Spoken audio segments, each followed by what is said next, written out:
Hello friends, यश study hub में आपका स्वागत है। आसान से तरीके हैं, आसान से सॉल्यूशन है, आप ज़रूर देखें क्योंकि ये पैटर्न लेटेस्ट है और इसी पर रिपीट होंगे क्वेश्चन। लास्ट टाइम रिवीजन करना बहुत ज़रूरी है। शुरू करते हैं पहले क्वेश्चन से। इंग्लिश में क्वेश्चन है, हिंदी में मैं बताऊंगा। लिखा हुआ है, राम 5,000 रुपये मोहन को देता है 3 साल के लिए सिंपल इंटरेस्ट पर। रेट है 10% की, लेकिन वो कैलकुलेट की जाएगी हाफ ईयरली। आपको ये बताना है कि 3 साल के बाद राम मोहन को कितने रुपए वापस करेगा, कितनी अमाउंट हो जाएगी जो उसको वापस करनी पड़ेगी। आप लगाइए इसको, फिर मेरा सॉल्यूशन देखिए। देखिए इसको कैसे करेंगे। 5,000 रुपये 30% पर 30% कैसे हुआ? 30% ऐसे हुआ कि एक साल का दिया है हमको 10% इंटरेस्ट, और ये सिंपल इंटरेस्ट है। अब चाहे आप कान किधर से भी पकड़ें, बात बराबर है। क्यों? क्योंकि देखिए कैसे, देखिए 6 महीने में मिलेगा 5% का इंटरेस्ट, और आपको पता होना चाहिए एक साल में 6 महीने हैं, तो 3 साल में कितने हो जाएंगे? 6 महीने हो जाएंगे, यानी 6 × 6। तो यहाँ पर भी 6 × 5 हो जाएगा। इस तरीके से 30% आएगा। या तो आप इतनी कैलकुलेशन करते, अगर इतनी नहीं करते तो यहाँ पे आप सिंपल बोल सकते थे कि छमाही है, वो ठीक है, हमने जान लिया। अगर डायरेक्ट करते तो 3 साल में ये 10% के हिसाब से 30% आ जाता, लेकिन इसमें डाउट हो सकता था, शायद कुछ लोग ना समझ पाते, इसलिए मैंने वो बताया। तो यहाँ से हमने देख लिया कि 30% 5,000 रुपये पे 30% ब्याज मिलेगा, यानी कि 1,500 रुपये मिल जाएंगे। अब आप ये ना कहें कि 1,500 कैसे आया, क्योंकि अब एग्ज़ाम आने वाला है आपका, इतना तो आपको आता होगा। ऐसे आया है कि 5,000 का 30% हमने निकाला है, 5,000 का 30%, तो 0 से 2 0 कट जाएंगे, ये 5 3 15 और 200। ये 5,000 में 1,500 रुपये ऐड होके कितना हो जाएगा? 6,500 रुपीज़। इतनी अमाउंट वो 3 साल बाद लौटाएगा। ये इसका आंसर है। अगर एक बार में समझ में नहीं आया है तो आप वीडियो को दोबारा देखें, क्योंकि ये शॉर्ट तरीके हैं, आपको इन्हीं तरीके से क्लिक करना है, इसी तरीके से पेपर में करेंगे तभी आप अच्छे अटैम्प्ट कर पाएंगे, वरना लगाकर सवाल सब लोग आ जाएंगे। लेकिन बात आती है टाइम की, कम टाइम में ज़्यादा क्वेश्चन करने होते हैं। दूसरा क्वेश्चन है, 20 एस्पिरेंट हैं, उनका एवरेज है 19.2 ईयर। कुछ टाइम के बाद 2 और नए एस्पिरेंट्स आ गए, तो एवरेज इंक्रीज हो गया 0.3 ईयर। हमें ये बताना है कि डिफरेंस कितना होगा जो 2 नए लोग आए हैं उनकी एज के बीच में। देखिए सॉल्यूशन इसका, 20 लोग थे, उनका एवरेज था 19.2 ईयर। 2 लोग और आ गए, 22 हो गए, तब उनके एवरेज में 0.3 का इंक्रीमेंट हो गया, यानी कि 19.5 हो गया है। अब पूछा क्या है हमसे? 2 लोगों का डिफरेंस पूछा है। देखिए हम 2 लोगों का डिफरेंस पूछा है तो हम इसको निकाल नहीं सकते हैं। इसका आंसर हो जाएगा कांट बी डिटरमाइंड। क्यों हो जाएगा? क्योंकि हमें किसी एक पर्टिकुलर इंसान की एज देनी थी, इन्होंने एज नहीं दी है, इस वजह से इसको हम फाइंड नहीं कर सकते हैं। क्योंकि ज़रूरी नहीं है सारे ऑप्शन आपको 5 मिल जाएं, कभी कभी ऐसे भी क्वेश्चन आ जाते हैं कांट बी डिटरमाइंड वाले। नेक्स्ट क्वेश्चन है, ए और बी 2 लोग किसी बिजनेस को शुरू करते हैं और 7:10 के रेशियो में इन्वेस्ट करते हैं।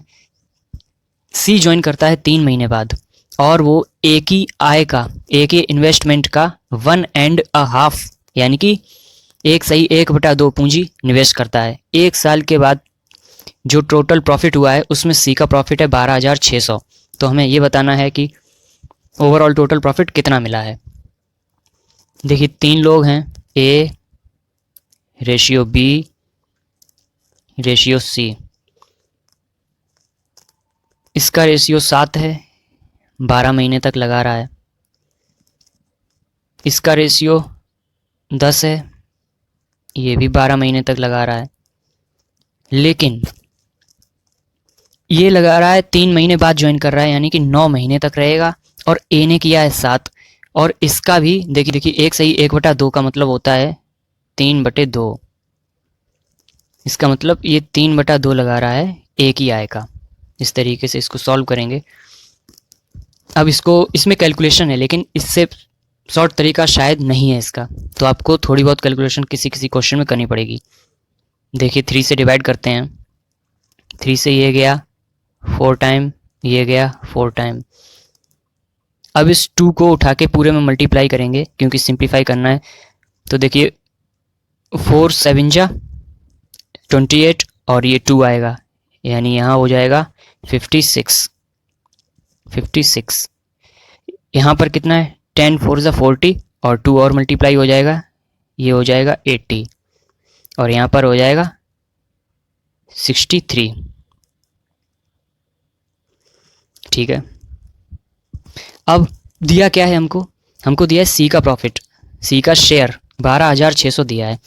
हमारे हिसाब से कितना है, हमारे हिसाब से है 63, 12,600 के बराबर है ये। तो यहाँ से एक की वैल्यू कितनी आ जाएगी, 200। एक की वैल्यू 200 आ गई। हमें बताना क्या है, टोटल प्रॉफिट। टोटल प्रॉफिट के लिए हमें इन तीनों को ऐड करना है, करिए ऐड इनको। 63, 8 6 14 140 और 50 190 और 6 और 3 9, यानी 199 टोटल प्रॉफिट है। एक की वैल्यू कितनी है, एक की वैल्यू है 200, एक की वैल्यू है 200। तो 199 मल्टीप्लाई बाई 200 कर देंगे, इसको मल्टीप्लाई करिए। 199 दूनी 398 होता है और 2 ज़ीरो और लग जाएंगे। इतना है टोटल प्रॉफिट। नेक्स्ट क्वेश्चन पर चलते हैं। फिजिक्स और केमिस्ट्री में जो पल्लवी को नंबर मिले हैं उनका रेशियो है 4:5। अगर केमिस्ट्री में उसके जो नंबर आए हैं वो 30 ज़्यादा हैं, 30 ज़्यादा हैं किससे, फिजिक्स में जो नंबर आए हैं उससे, और जो एवरेज बन रहा है फिजिक्स केमिस्ट्री और मैथ का वो बन रहा है 180 नंबर। तो हमें ये बताना है मैथ में उसके कितने नंबर थे। अब इसका सॉल्यूशन देखिए, physics chemistry and math 3 subject हैं। फिजिक्स और केमिस्ट्री का रेशियो कितना है, 4:5 है। अंतर कितने का है, 1 का। क्वेश्चन में कितना दे रहा है, 30 ज़्यादा है। यहाँ पर देखिए केमिस्ट्री 1 ज़्यादा है, 4 है वो, ये 5 है, यानी 1 ज़्यादा है, लेकिन सवाल में वो 1 30 के बराबर है। इसका मतलब अब हम यहाँ से पर्टिकुलर नंबर निकाल सकते हैं। हमें ये पता चल गया है कि एक रेशियो की वैल्यू 30 है। इसका मतलब हो गया 4 की कितनी हो जाएगी, 120, और 5 की कितनी हो जाएगी, 150। अगर हम इन दोनों को ऐड कर दें 120 और 150 को, 150 को अगर ऐड करते हैं तो ये आएगा 270। हमें ये पता चल गया फिजिक्स और केमिस्ट्री का सम कितना है, 270। दिया गया था कि जो तीनों सब्जेक्ट हैं फिजिक्स केमिस्ट्री मैथ उनका एवरेज है 180। तो सम टोटल कितना हो जाएगा, एवरेज को मल्टीप्लाई कर देते हैं टोटल से, ये आ गया 540। उसमें से इन दो को अगर माइनस कर दें सम को तो ये कितना आ जाएगा, तो m निकल के आ जाएगा 270, यानी कि 270 नंबर आए थे उसके मैथ में। नेक्स्ट क्वेश्चन पे चलते हैं। 10 साल में कोई भी सिंपल इंटरेस्ट दोगुना हो जाता है प्रिंसिपल का, उसी रेट पर कंपाउंड इंटरेस्ट कितना हो जाएगा 2 साल के अंत में। वैसे इसका रेशियो पूछा है यहाँ पर कि रेशियो कितना हो जाएगा प्रिंसिपल और कंपाउंड इंटरेस्ट जो मिलेगा 2 साल में उसका। इसको कैसे करेंगे, देखिए 100 रुपये मैंने मान लिए, 100 रुपये हैं, 10 साल में कितना दे रहा है हमें, इंटरेस्ट दोगुना हो रहा है प्रिंसिपल का, यानी कि प्रिंसिपल अगर 100 माना है तो इंटरेस्ट दोगुना होने का मतलब है इंटरेस्ट 200 हो गया। इसका मतलब 100 और 200 मिलके अमाउंट कितनी बन जाएगी, 300। ये सिंपल इंटरेस्ट में हो गया। इसका मतलब ये हुआ है कि 10 साल में हमें 200 रुपये मिला है। इसका मतलब हो गया 1 साल में हमको 20 मिलेगा, और 1 साल में मिलने वाला ब्याज ही रेट होता है। ये आपको याद रखनी है डेफिनेशन। ये डेफिनेशन से लग गया शॉर्ट, वरना आप इसको लगाते रहेंगे ये थोड़ा लॉन्ग चला जाएगा सवाल। अब क्या करना है, हमें रेट पता लग गई है कि 20% है। पता होगा आपको 20% को हम कैसे लिखते हैं। 20% का मतलब होता है 1/5। कंपाउंड इंटरेस्ट में क्या होता है, 2 साल के लिए कहा गया है ना, तो पहली साल में कोई सम था 5, 5 से वो 6 हो गया, सम बन गया। दूसरी साल में वो 5 से 6 बन गया। मल्टीप्लाई करते हैं, 25 से 36 बन गया। अब आपको पता होगा कि ये होता है प्रिंसिपल, ये होती है अमाउंट, और जो डिफरेंस होता है वो होता है इंटरेस्ट। तो यहाँ पर कंपाउंड इंटरेस्ट कितना आ रहा है, 36 और 25 का डिफरेंस कितना है, 11 का। और हमारा प्रिंसिपल कितना है यहाँ पर, 25। पूछा किसका है, प्रिंसिपल एंड कंपाउंड इंटरेस्ट, यानी प्रिंसिपल पहले आएगा, 25:11, ये आंसर हो जाएगा इसका। नेक्स्ट क्वेश्चन पर चलते हैं। ए, बी और सी तीन लोगों का एवरेज एज है 30 साल, यानी बी और ए की एज का डिफरेंस बराबर है सी और बी की एज के डिफरेंस के बराबर है। अगर डी 40 साल बड़ा है बी से, तो हमें बी और डी की एज का सम बताना है। कैसे करेंगे इसको, देखिए जैसे जैसे कहा गया है वैसे वैसे करते हैं। हमसे कहा है बी और ए की एज का जो डिफरेंस है वो बराबर है किसके, सी और बी की एज के डिफरेंस के। तो हमें यहाँ से पता चल गया 2b बराबर हो जाएगा a प्लस सी के। ठीक है, यहाँ तक समझ गए। अब कहा है उसने तीनों की एज का जो एवरेज आया है वो 30 है, तो अगर सम निकालेंगे तो 30 × 3 = 90 आएगा। ये आ गया तीनों की एज का सम। ये तो आपको पता होगा ना सम और एवरेज कैसे निकालते हैं। सम आ गया तीनों की एज का 90। अब हमें क्या करना है, देखिए ये वैल्यू आई है a प्लस बी प्लस सी की आई है। हम यहाँ से a प्लस सी की जगह रख देंगे 2b। कितना रख देंगे, 2b। तो ये 2b प्लस 1b बराबर हो जाएगा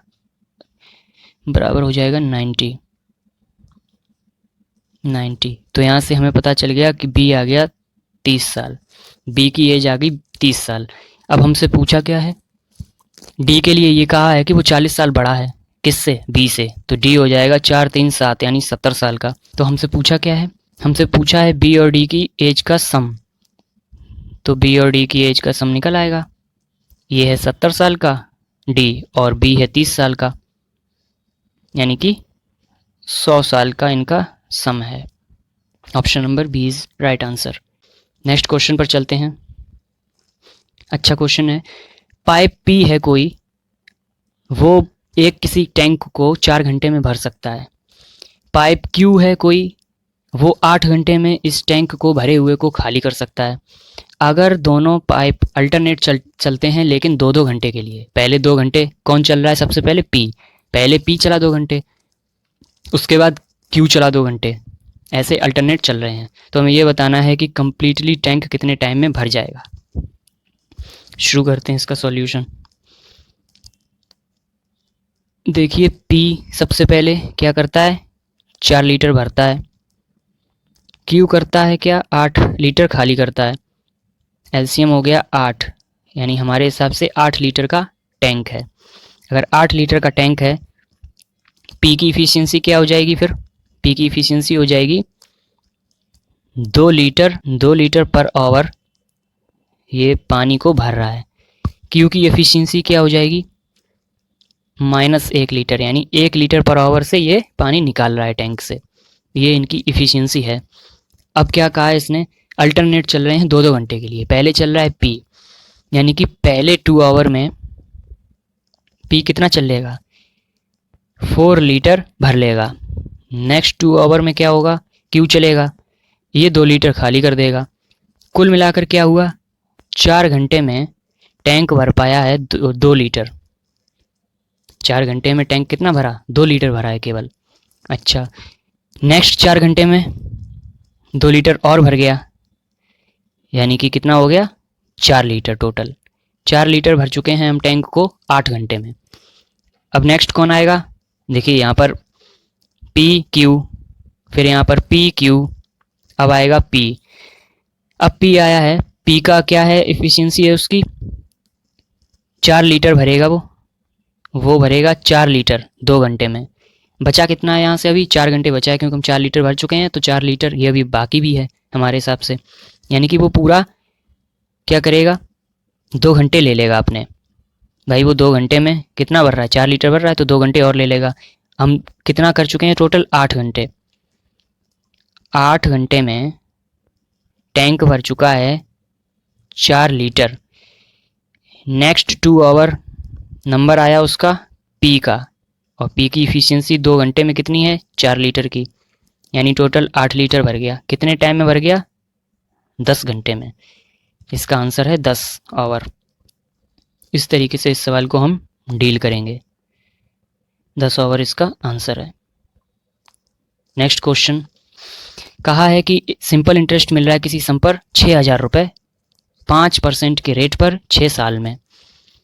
कंपाउंड इंटरेस्ट कितना बनेगा उसी रेट पर, उसी प्रिंसिपल पर 2 साल के अंदर। देखिए कैसे लगाएंगे इसको। कोई सम है x,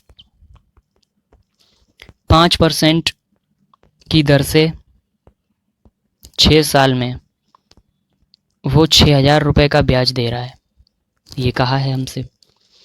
इसका मतलब क्या हो गया, 30%। 30% की वैल्यू 6,000 के बराबर है।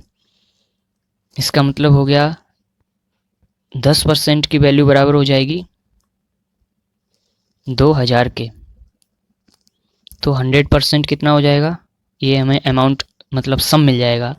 20,000 रुपये हमारा ये सम आ गया, जो कि सिंपल इंटरेस्ट पे लिया गया था। 20,000 रुपये थे। निकालना क्या है हमको, कंपाउंड इंटरेस्ट निकालना है। कंपाउंड इंटरेस्ट कैसे निकालेंगे, रेट क्या है 5%। आपको पता है 5% की वैल्यू होती है 1/20। कितने बाद कही गई है, 2 साल के लिए, तो 2 साल के लिए कैसे करेंगे, 20 से 21 हो रहा है, फिर 20 से 21 हो रहा है, यानी कि 400 से 441 हो रहा है। हमें पता होता है कि ये सम होता है, ये 400 है, ये किसके बराबर है, 100% सम निकाला हमने 20,000 के। इसका मतलब है हमारे हिसाब से 400 है 20,000 के बराबर।